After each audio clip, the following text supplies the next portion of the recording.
ఇక్కడ plastering single double అనేది single చేపిస్తే పుట్టి అనేది 3 కోట్లు అయితే కంపల్సరీ పెట్టాల్సి ఉంటుంది. అలాగే ఇంకో విషయం ఏంటంటే మనం దర్వాజాలు కానీ విండోస్ ఫ్రేమ్స్ కానీ ఇటుకలతో గోడల వర్క్ చేసే ప్రాసెస్లోనే బిగించుకోవాలి. లేదంటే విండోస్ కోసం ఇలా వదిలిపెడితే యూపీవీస్ విండోస్ తర్వాత అయినా బిగించుకోవచ్చు. కానీ ఇలా వదిలిపెట్టి పుట్టి వర్క్ అయిపోయాక కర్ర విండోస్ కనుక బిగిస్తే మళ్ళీ గోడను కొంచెం పగలగొట్టడం, లప్పం వేస్ట్ అవ్వడం ఇలాంటి ఇబ్బంది అయితే జరగకుండా చూసుకోవాలి. అలాగే కిచెన్లో ట్యాపులు కానీ అంటే ప్లంబింగ్ వర్క్ కానీ గోడలో బిగించే ఎలక్ట్రిక్ పైపుల వర్క్స్ కానీ ఏదన్నా పుట్టి పెట్టక ముందే వీటి వర్క్ అనేది కంప్లీట్ చేసుకోవాలి. అట్నే కిచెన్లో టైల్స్ వర్క్ ఎంతవరకు వస్తాయో ముందే ఫిట్టింగ్ చేసుకోవాలి.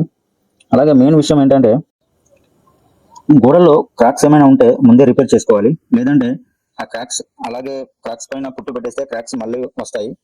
ప్లస్ అలాగే ఫాల్ సీలింగ్ చేయించుకునే ఉద్దేశం ఉన్న వాళ్ళు కూడా ఫాల్ సీలింగ్ వర్క్ అనేది ముందే చేయించుకోవాలి. లేదంటే ఆ పౌడర్ జిప్సం పౌడర్ కానీ పిఓపి పౌడర్ కానీ గోడల మీద పడి గట్టిగా ఉంటుంది. అదంతా క్లీన్ చేసుకొని మనం పుట్టి వర్క్ అయితే స్టార్ట్ చేసుకోవాల్సి ఉంటుంది.